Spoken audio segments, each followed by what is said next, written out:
Welcome everyone.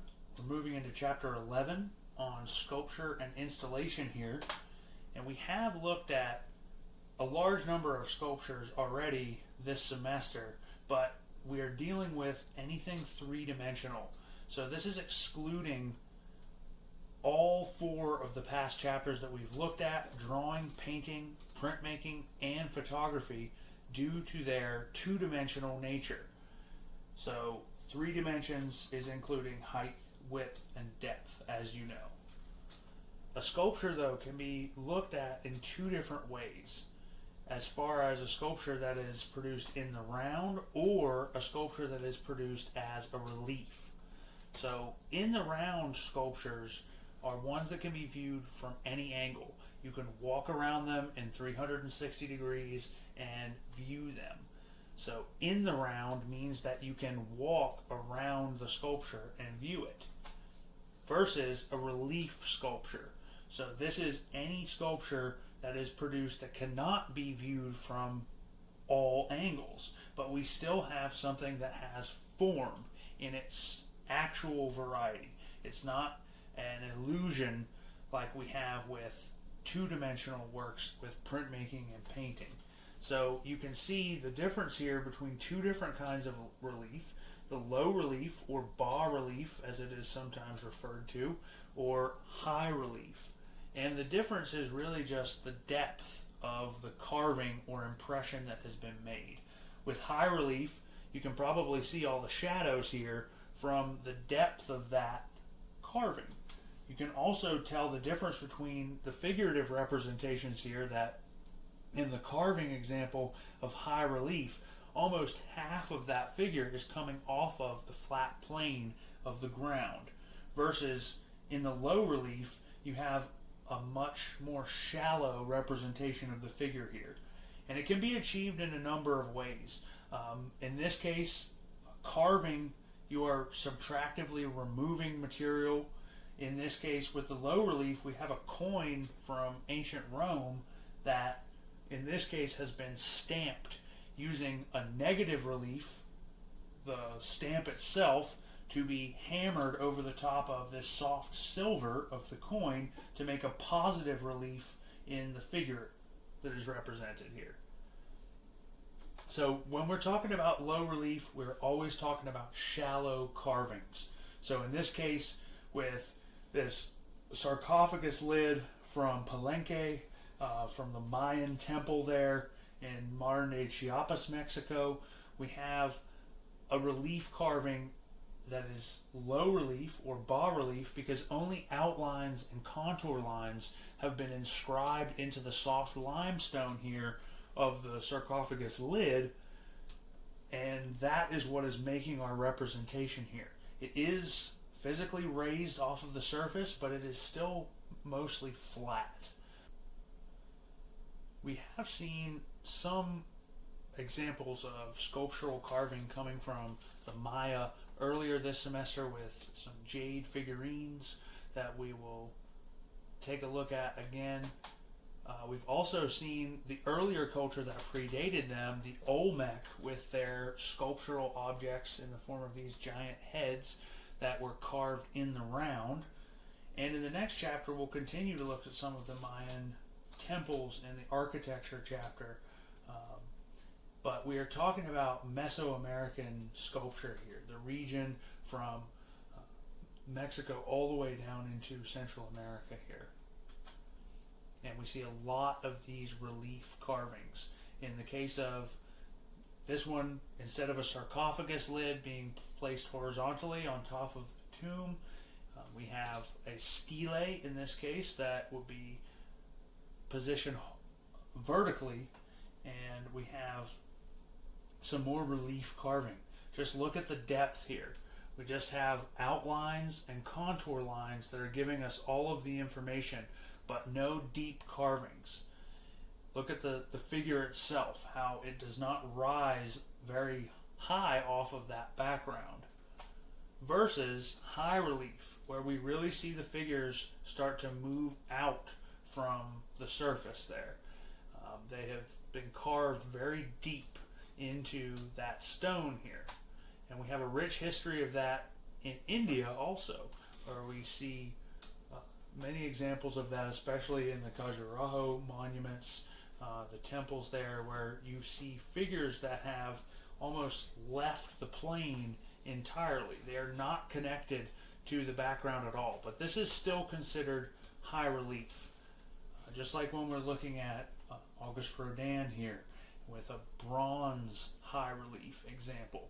And we have, in this case, figures that have completely left that plane, especially like the thinker here who is out on his own. And you might remember that sculpture, seeing this one before as one of the elements from the Gates of Hell there that he took and made into its own freestanding in the round sculpture.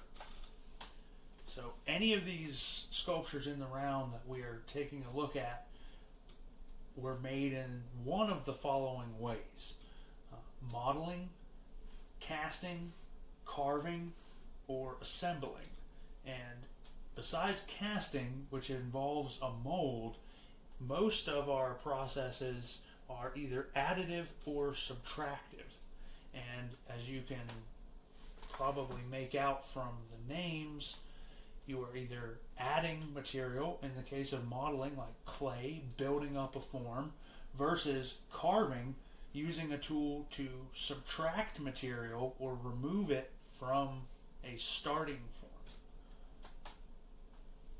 So with modeling, in the case of clay, we have pliable material, something that's malleable and can be easily worked with the hands, that is then fired in a kiln or hot temperatures in a fire to make a chemical change occur that will then turn that substance into a solid, and it is no longer workable with your hands.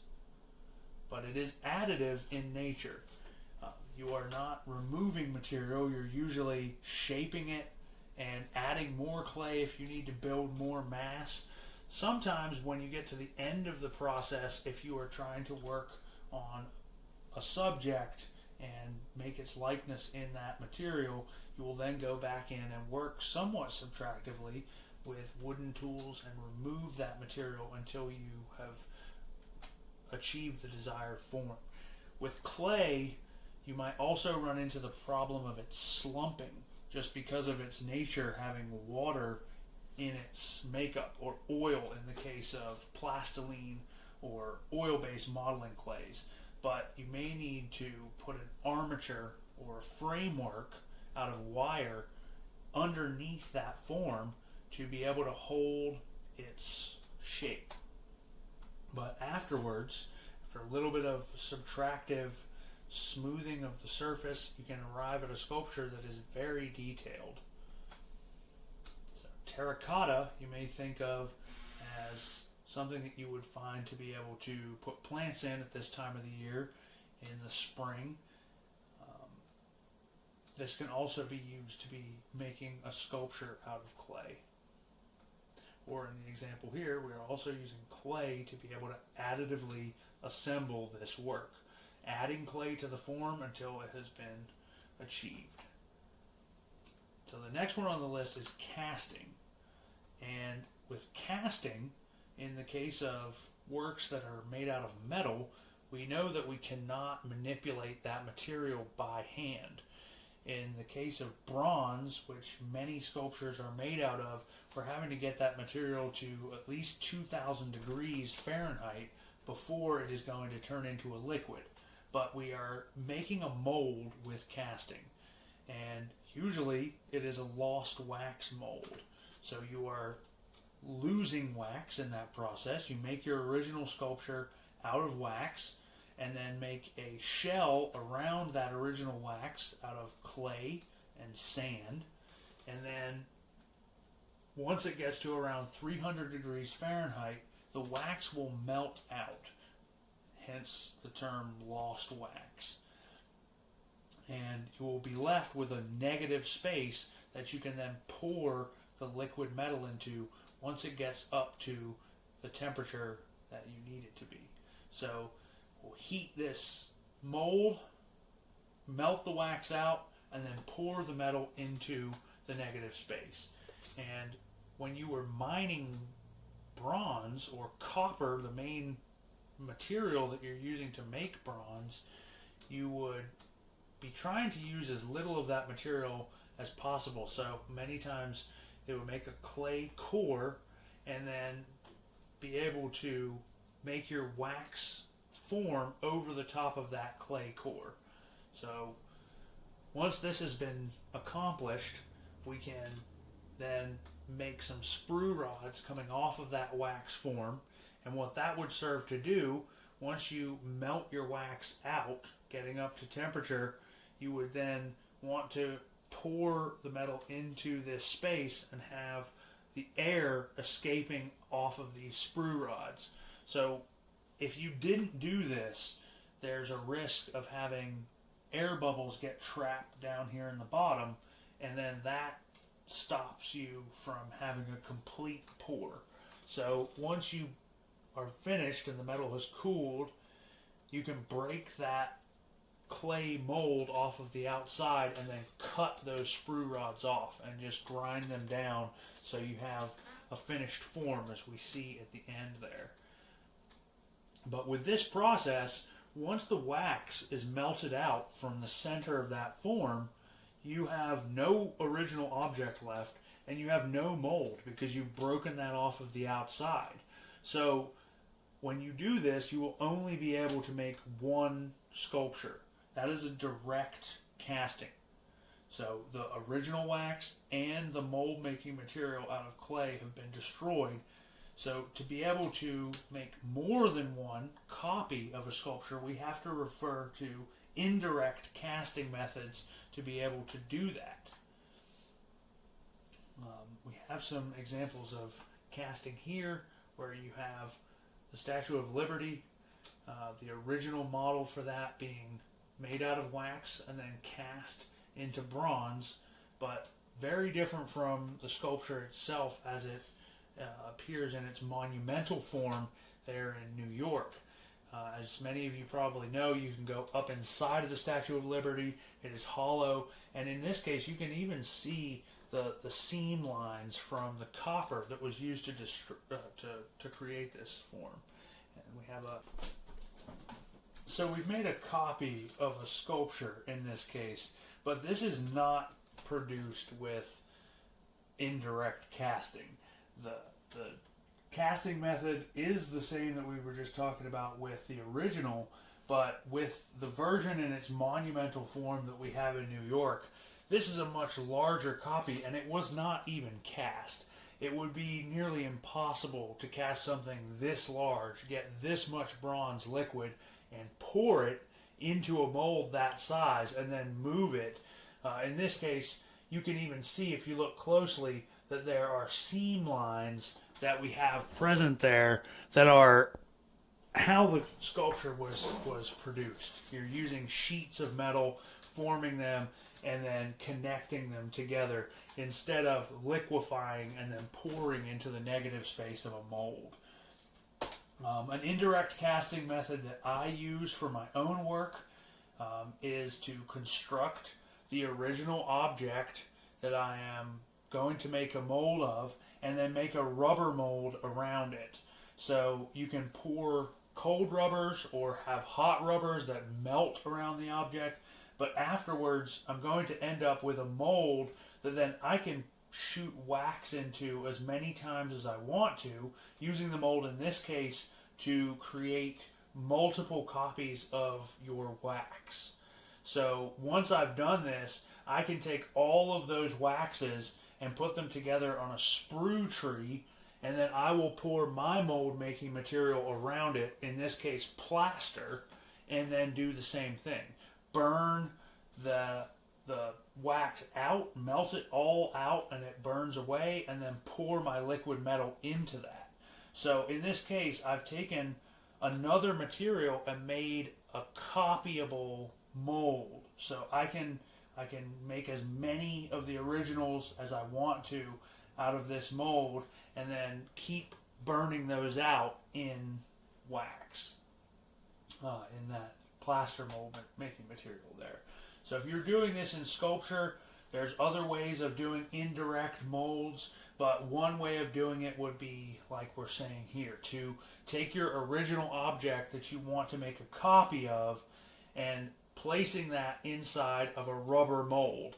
In this case, you've got a much larger rubber mold than I'm dealing with in a small scale application, and you've had to make the rubber mold on the interior and then a plaster mold on the outside to support that rubber so that it's not going to flex and give you distortions in the shape of your sculpture as it might do if you didn't have a support material on the outside. But once we've taken this two-part mold apart, the original comes out, and then anything could be poured into that mold as long as it's a liquid. You could pour clay in here in its liquid form. You could pour plastic in here. You could pour resin. The possibilities are endless, because once you take that plaster mold off the outside, you can then peel the rubber mold on the interior off and have an exact copy of that sculpture and make it as many times as you want. This is an example of how it occurs in ceramics using a slip mold. Excuse me. So when you add a lot of water to clay, you can get it to have a liquid consistency that is pourable, and you will pour it into a plaster mold in two parts that can then be taken off, and you'll have your object come out of this. So this is how you could copy a form in ceramics.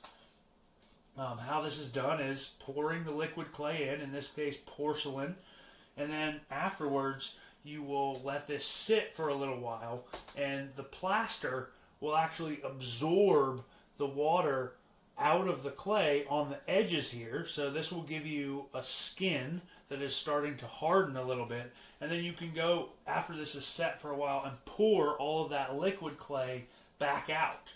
And so once it's removed and it can completely dry on the interior, you have a form that will hold up and is hollow after this has been completed. So you might have seen forms like this. Your grandmother or mine anyway collected small porcelain objects. Sometimes they would be salt and pepper shakers, but they were always hollow. And that's a dead giveaway that this was something that was poured in that process using a slip mold.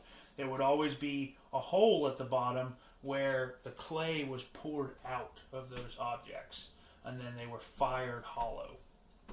So you're saving material.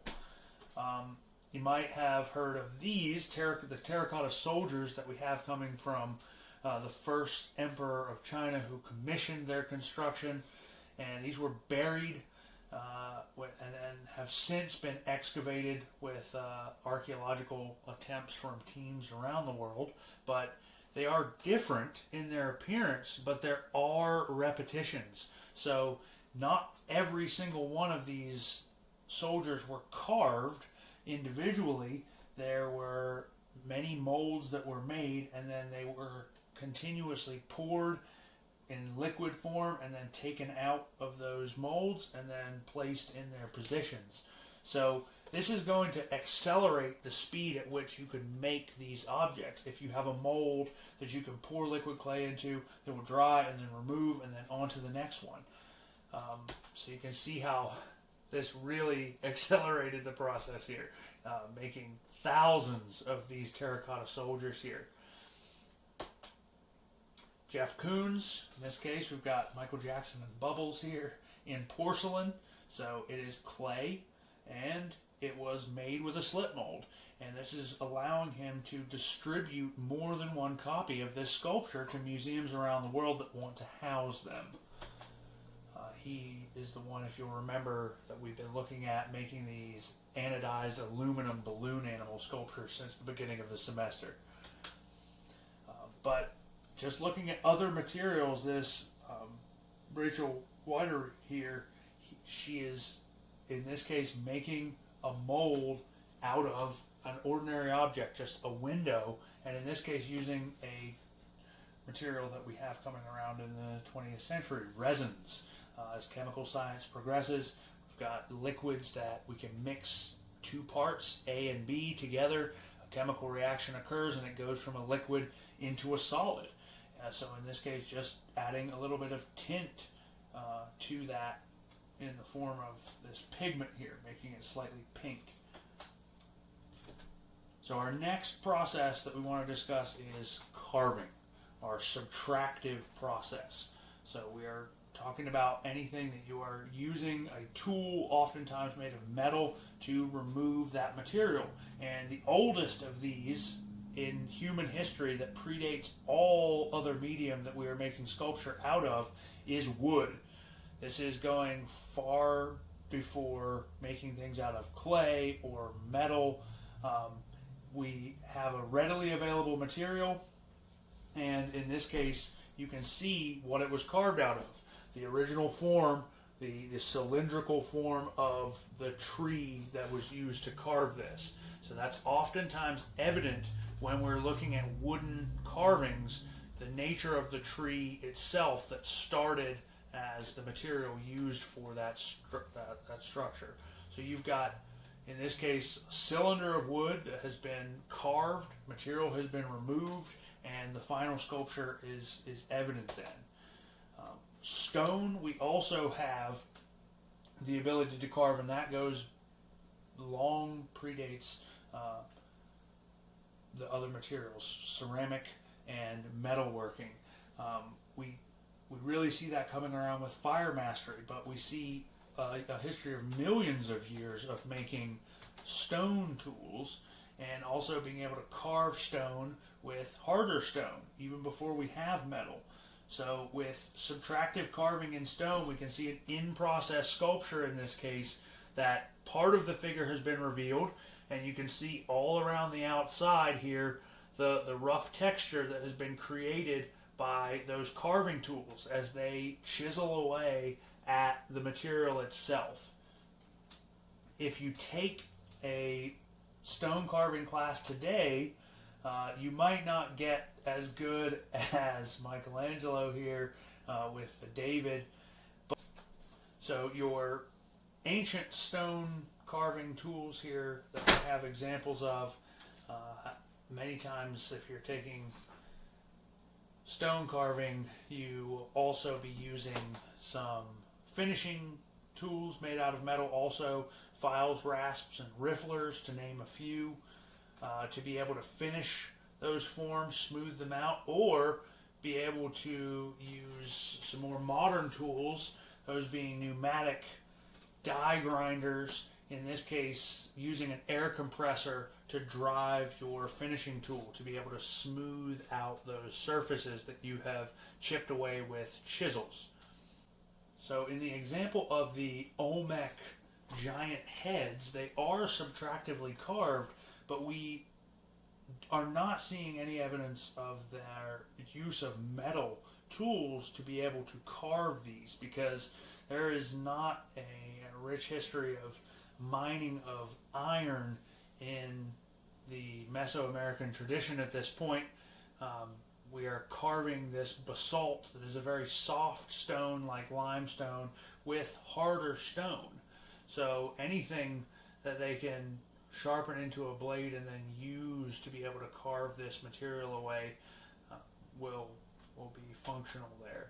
But in the case of the stone carving like jade, in this case coming from the Olmec into the Mayan civilization, this is a material that is harder than steel. So the steel itself under a stress test is going to lose its shape before the jade will crack. So how do you carve something that is harder than steel if you don't even have any metal tools at all? And the answer in this case, we mentioned earlier in the semester also, is friction. So anytime you have to put a hole into the jade here or carve down into it, you are using friction.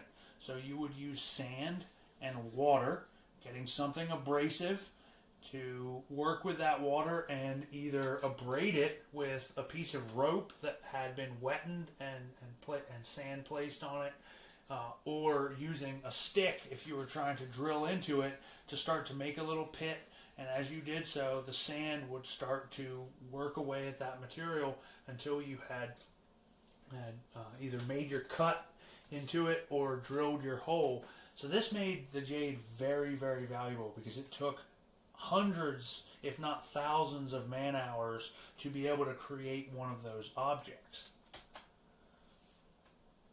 Something you might see driving around in the Appalachians up here, and especially up in Garrett County, is the rich chainsaw carving tradition that we have up this way.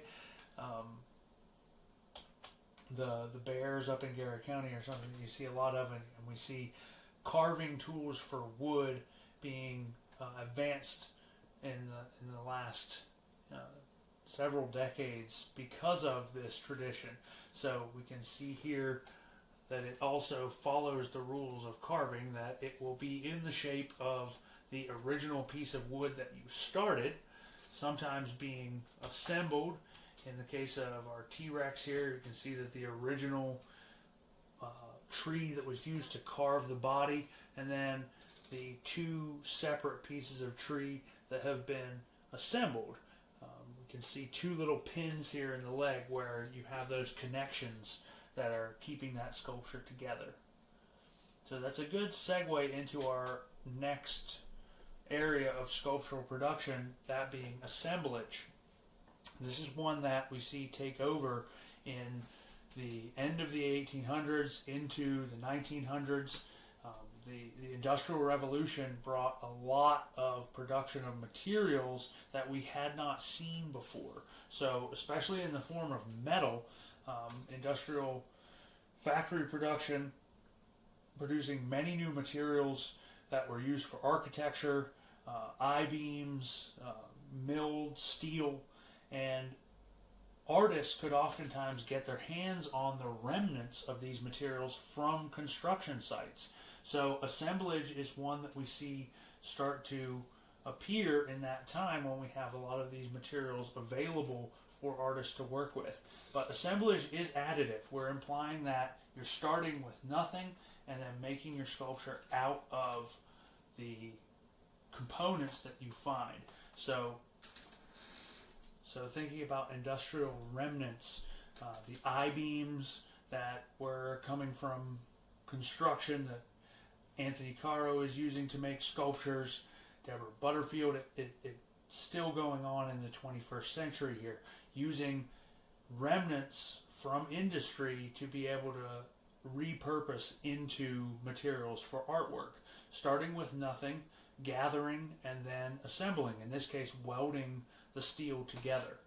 But we can really use anything as we move into the 21st century here, taking remnants from objects that we find, found objects, using wood and this wheelbarrow in this case, and using steel, using resins, using plastics, anything that starts to be readily available and has been industrially produced and being repurposed into sculptural media.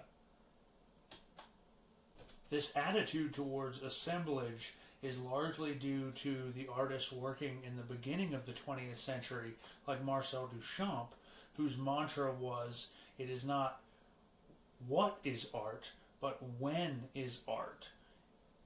Art is when the artist says it is in the 20th century. If there is intent to make art, then you have done so. So material, classically thinking about sculpture, plaster, marble, bronze, all materials that have been worked with for thousands of years up to this point, are not the only things that we can use to be able to make a sculpture. So in this case, Duchamp using a urinal to be the center of his work here. He was famous for found objects and gathering things that could then be repurposed into his sculpture. But they're graceful, and if the artist explains what he's doing, there is meaning behind those works. But where is the line between what is good art and what is not? With kitsch, we are talking about art objects that are considered to be in poor taste. And that is a matter of opinion. It is subjective in that some people are going to have different tastes than others. Personally, I find these objects to be in poor taste. I saw someone selling them at literally every craft fair I ever did to sell my own work, welding together railroad spikes into little figurative sculptures here. But where that line is, again, is up to the viewer here. Seeing assembled sculptures by Brian Marshall, the famous see no evil, speak no evil, hear no evil, the little three monkeys here turned into little figurative sculptures created from found objects. So what's to say that this is not good sculpture? This is going to be something that you will either be trained to appreciate or not. Here's yet another one of his sculptures, all made out of kitchen hardware. I find the work of Jeff DeBoer here to be in better taste as far as metalsmithing goes. Instead of just taking those objects that have been found from the kitchen, in this case he is crafting each one of those components that is composing this suit of armor for a cat here, or for a mouse in this case, to be reflective of historical tradition, making these suits of armor in the way that the metalworkers of the past had done, even including the chainmail, as you can see underneath here. And the mouse is also suited for battle. Here's another artist, Heike Seppa here, that I really enjoy the forms that he's creating. Instead of just using raw pieces of found material to make these assemblages, he is crafting very painstakingly each one of those forms, considering them and arranging them in a way that is more thoughtful, I feel, personally. Michael Good, another one of my favorites, making forms that are crafted. They're not just found and assembled. But what we see in the 21st century is an advance in technology and in chemical science, allowing us to be able to produce different surfaces, different scales of these sculptural productions. So stainless steel and TIG welding, something that we couldn't have dreamed of at the end of the Industrial Revolution, where we experience many of these traditions begin.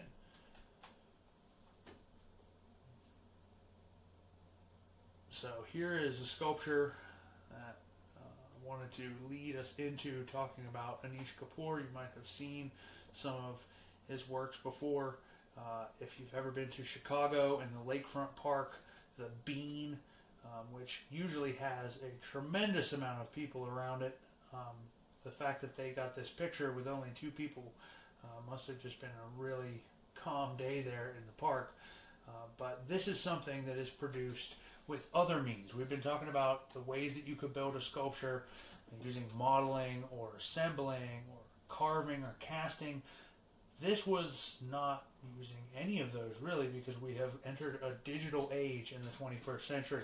So producing a sculpture like this is only possible through technological means, bringing an object into CAD and designing every inch of that form and making it with the help of a CNC. So in the 21st century, we are moving into digital construction here. Instead of just cutting out the components, we can also carve the components and use a 3-axis CNC. So instead of just cutting in an outline, we're actually cutting on the 3rd dimension in the Z dimension, depth, and starting to make a form that way. Or with more advanced technologies like the 5-axis CNC, we're able to carve an object in 360 degrees with an incredible amount of detail. Been working with those processes in my own work. You can see one of my sculptures here installed in the gallery, where all of these shapes have been originally designed in a 3D environment first, and then you can see the final assembly in real life here. Here's another one of my forms that I've created and modeled in 3 dimensions before assembling into its final representation here.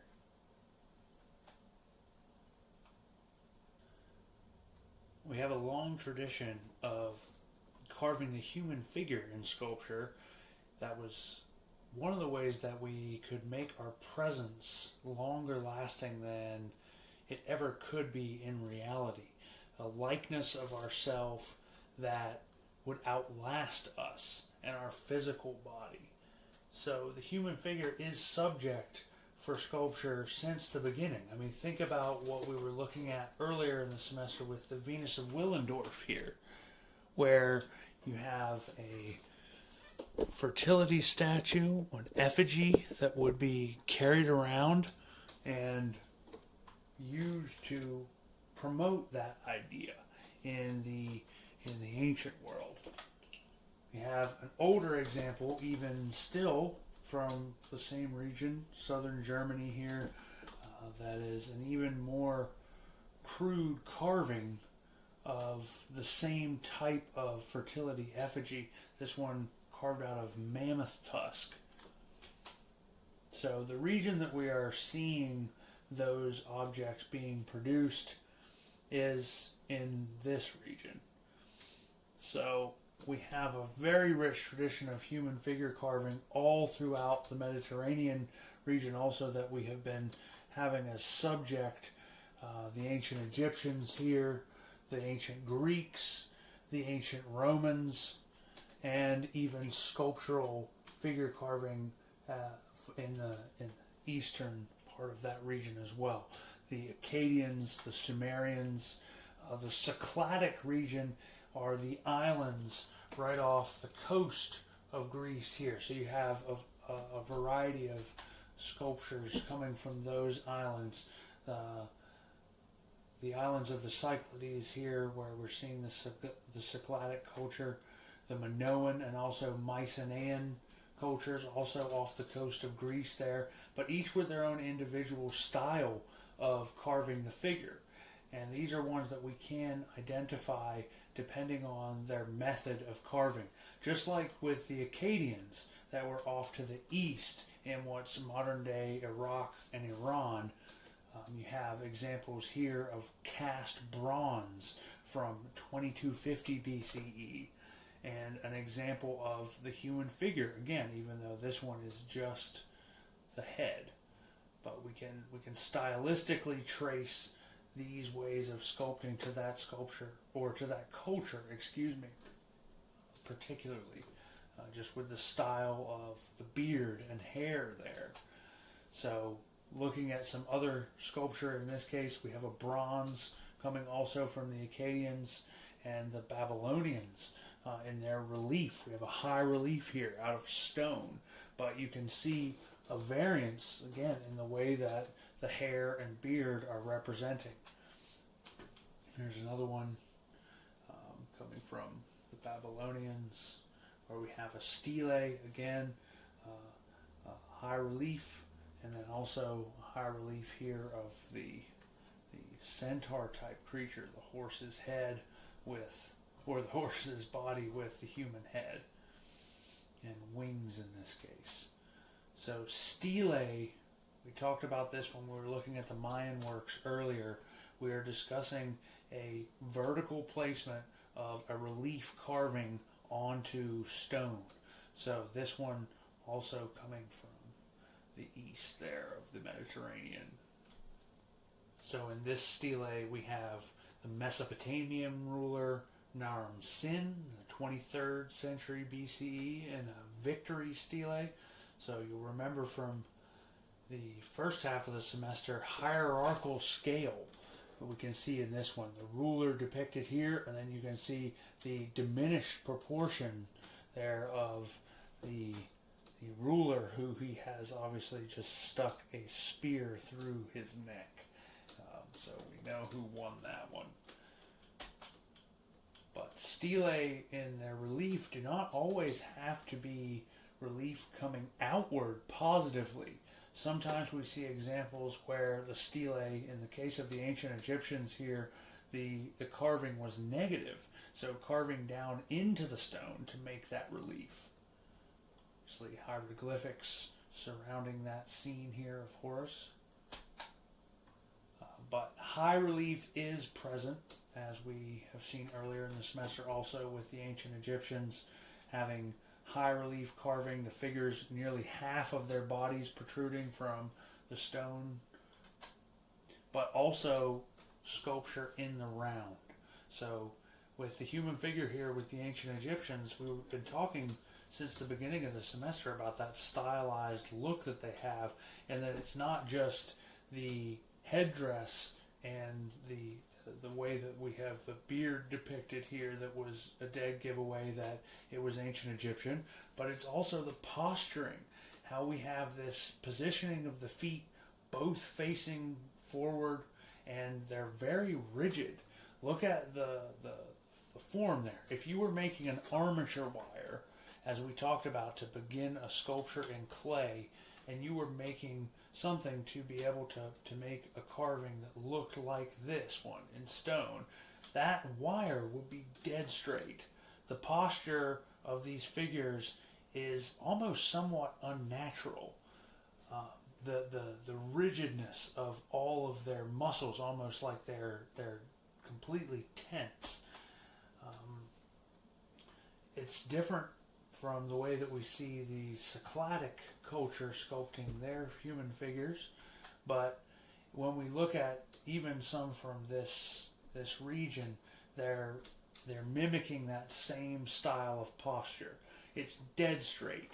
You have no movement in the body. It doesn't look like we normally stand, unless we are told, stand there dead straight, bolt upright.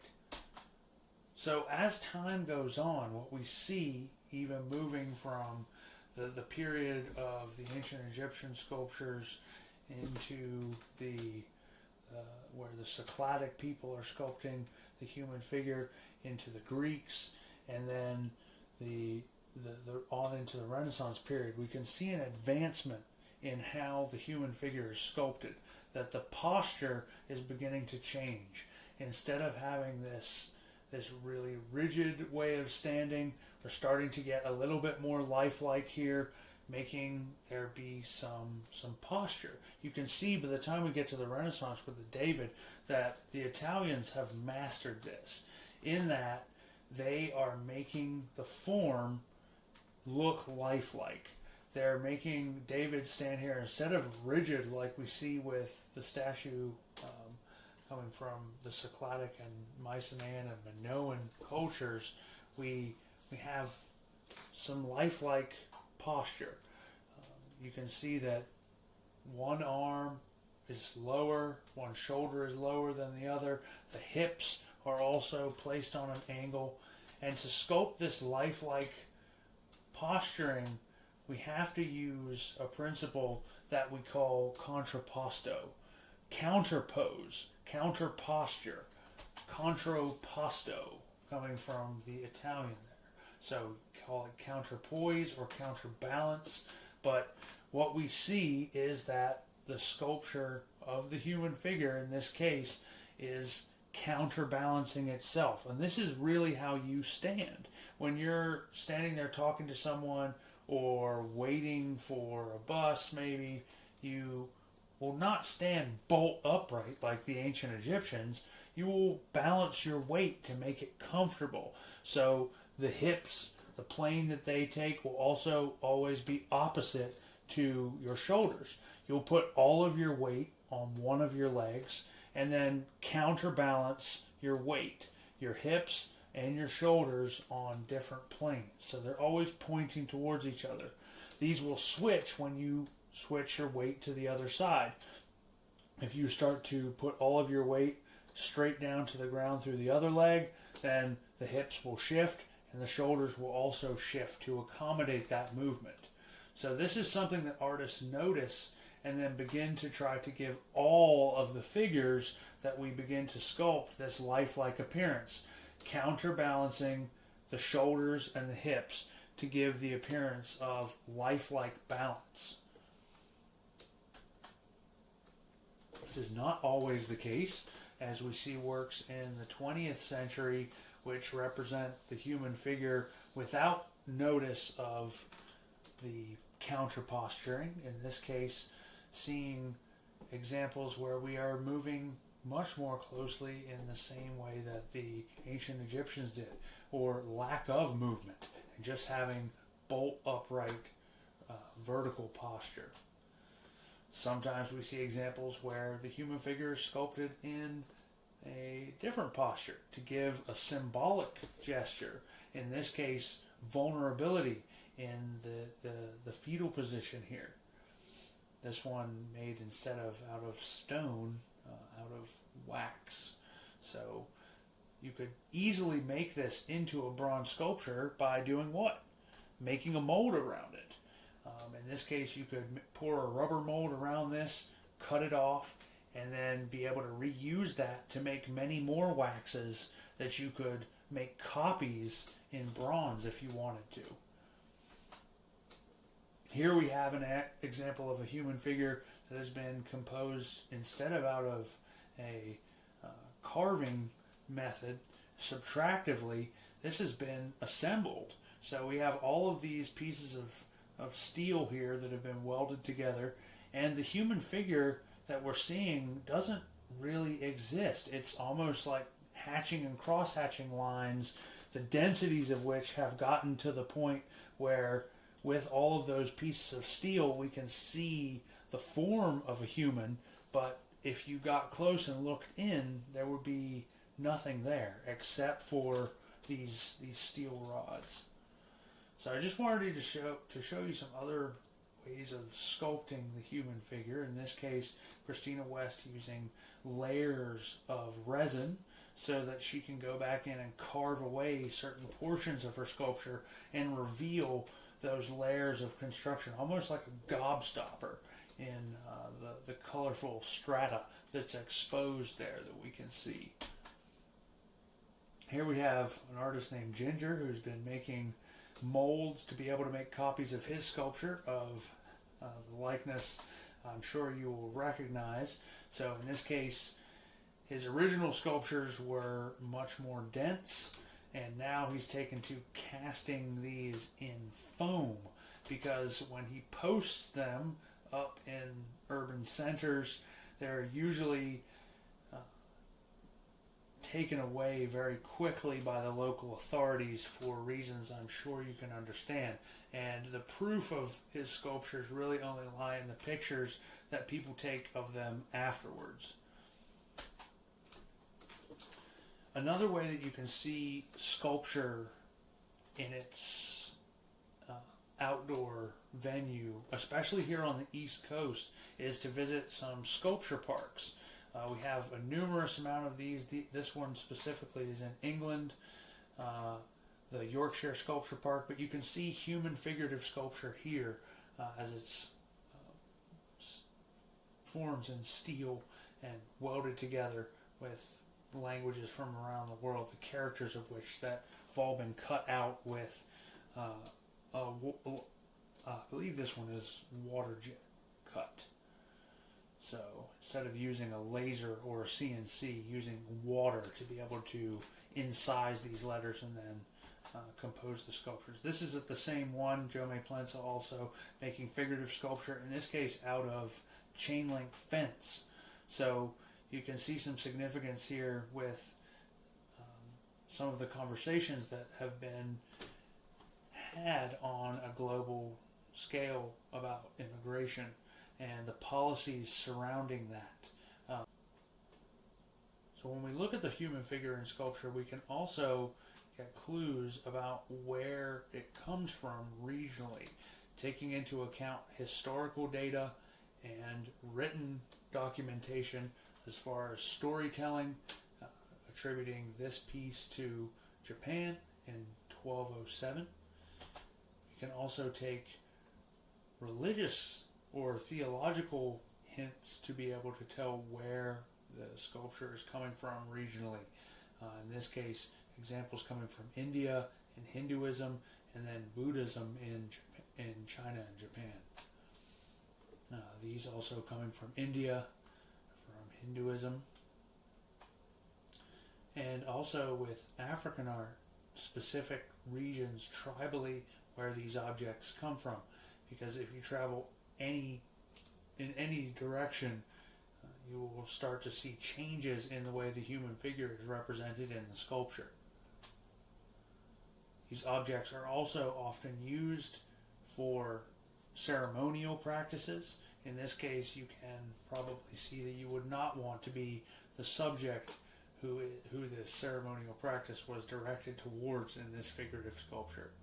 All these nails being driven into that figure. But the nature of these sculptures is very diverse. You could take a whole semester on African art alone and still not get to see it all. This is not to say that there are no examples of realism and naturalism in the art of Africa with regards to sculpture, but this style is really only present after European arrival and takes a lot of the uniqueness that we see culturally for each specific region out of the figurative sculpture. So I would say that prior to that period, it was much more interesting and pure. So our final topic with regard to sculpture is working with time and place, and talking about humans sculpting the landscape for sculptural, religious, or aesthetic reasons with sculpture.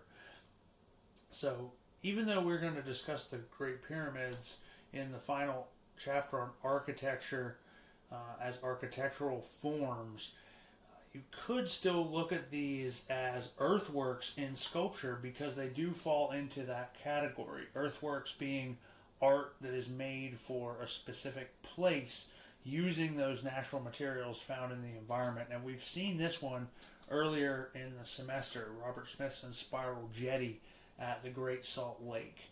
And this is a sculpture that has been constructed out of the earth itself, hence the name earthwork. So we see in this example earthworks from North America. This one's pretty close. You could drive to it. It's in Locust Grove, Ohio, and it's the Serpent Mound that was constructed by First Nations people in 1070 CE. So we've dated this mound in the form of the snake here to that period of time. So it's nearly 1,000 years old and it's still standing strong. Here you can see a human there for reference of scale as to how big this mound is. So your extra credit is going to be on the art of Andy Goldsworthy, who the work you can see here, and you will see also in the video link that I'll put up on Canvas, his art using ice. He's working with earthworks also. Sometimes I've showed you, I think, earlier in the semester, looking at one of his earthworks with leaves. This one, very impermanent. You got to document that with a camera on a calm day because the earth is going to take it back slowly.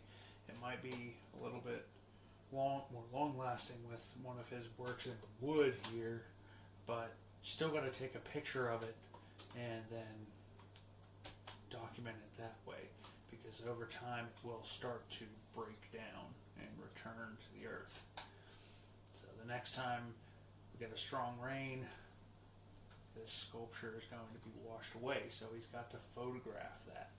but you'll see a lot of his work in the film Rivers and Tides, using wood like he does here, in the water as the tide comes in, and some stone constructions. Here's another artist also, Patrick Doherty, who's using living materials, so all of these vines being woven together to make that structural form. You could almost argue that it's more of an architectural construction than a sculpture. So installation, while it could be outdoors, is not an earthwork, or not to be confused with that, because it's not made from the earth. An installation is usually your assemblage or carving, modeling, what have you, casting, placing an object into a space. But it's not made with the natural materials like an earthwork. All of those examples were. With Richard Serra's work, he's using steel, sometimes installing it outdoors like we see here, or indoors. It's a lot cleaner in this image here, but this massive steel structure that he's creating. And what he uses to make these is remnants from shipyard construction. So what they're making tanker vessels out of. This is 2-inch thick steel, so really difficult to manipulate and really difficult to install also. If you think about trying to make sure that you can get this type of or this scale of a construction into the space is a job enough. So sometimes having to take walls out to be able to, or a piece of the ceiling to be able to drop it through and get that into the space. So definitely depending on a lot of these on the viewers to also make the piece, being inside of it or having to explore it like a labyrinth, sometimes having to go through it like a tunnel. But this is really an installation. You know, this is not just a sculpture anymore. This is something that you have to move throughout the space to experience the work.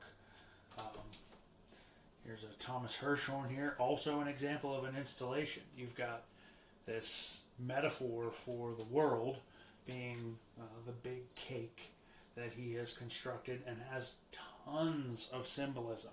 I mean, you really have to go in and explore everything to really get the full meaning of the work. You know, look at all of these things, examine the photographs and the writings and the objects that have been placed in front of you to understand the piece. So that's what an installation entails. You know, it's more than just, you know, a piece on a pedestal or a painting hung on a wall.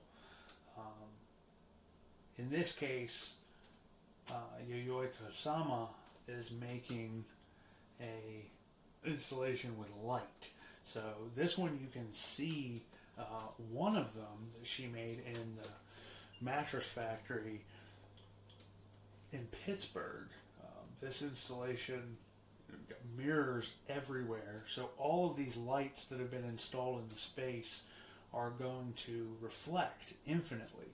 And if you want to see a little bit more of a close experience, you can click the link here at the bottom to see some video of this, but you can see what's happening. The reflection just carries on infinitely and makes this horizon almost making you feel like you're in outer space.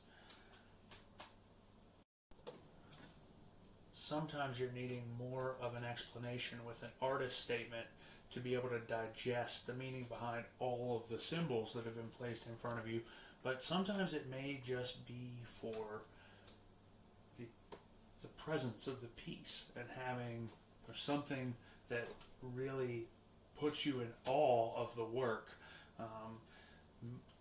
Many times with the 21st century, we're seeing that it really has a lot to do with light and sound and digital technology, but we're really sensitive to light installations. Got a Dan Flavin here and his work with lights using some fluorescent bulbs here, but this is very reminiscent of the work of James Turrell that we looked at earlier in the semester also. If you'll remember his work, sometimes making geometric forms. You might be familiar with his modern work that we see here. This work is at the Roden Crater in northern Arizona. I'm going to put up a extra credit assignment for you also to correspond with this one of James Turrell's works, as it is very exclusive. Not anyone can just drop by and see this work. You have to be invited to go and witness it. So I'm going to put up a little bit of a video documentation of that. You might remember him from those Gansfield test installation rooms that we looked at earlier in the semester.